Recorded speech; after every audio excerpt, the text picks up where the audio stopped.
हमारा शरीर अपवित्र कौन करता है? हमारी आत्मा या फिर परमात्मा? हमारे कर्म या फिर हमारी अभिलाषाएं? माया या मोह? ये सारी चीजें ऐसी होती हैं जो हमारी एक शुद्ध आत्मा, जिसको परमात्मा शुद्ध आत्मा बनाकर शुद्ध कपड़े में लपेटकर, एक तरीके से आप बोल सकते हैं कि एकदम शुद्ध कपड़े, एकदम सफ़ेद कपड़े की तरह, सफ़ेद वस्त्र की तरह हमारी आत्माओं को लपेटकर जब वो इस दुनिया में भेजता है, तो वो उस कपड़े के ऊपर मोह माया, शुभ अशुभ, कर्म फल, रिश्ते नाते, वो सारी चीज़ें जो बुराइयों को दर्शाती हैं, उसके इर्द गिर्द भेजती हैं।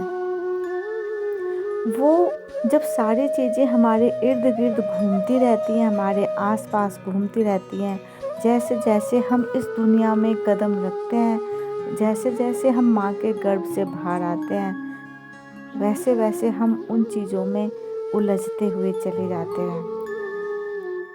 क्या कोई कभी अपने लिए दुखी हुआ है?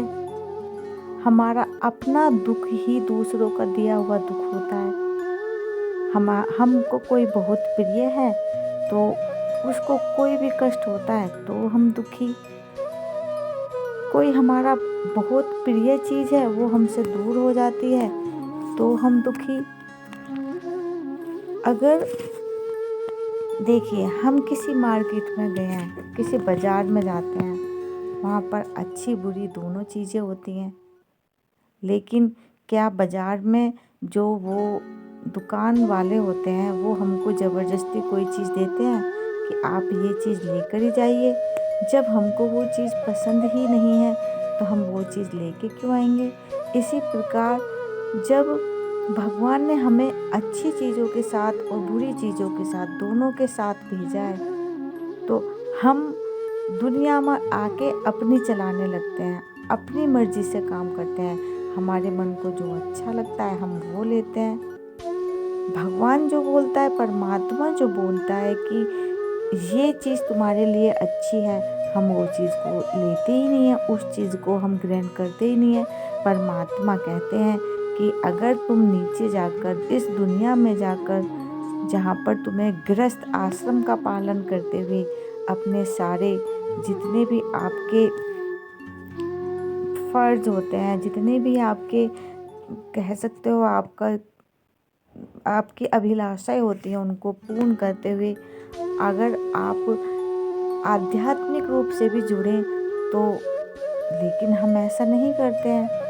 हम दुनिया में आकर अपनी केवल उन चीज़ों को देखते हैं जो हमें बाहरी दुनिया में सुख प्रदान करती हैं, और जो हमें आंतरिक दुनिया में सुख प्रदान करने वाली चीज़ें होती हैं, वो चीज़ें हमें अच्छी नहीं लगती, वो चीज़ें हमें संतुष्टि नहीं देती, हम संतुष्टि नहीं होते उस चीज़ से।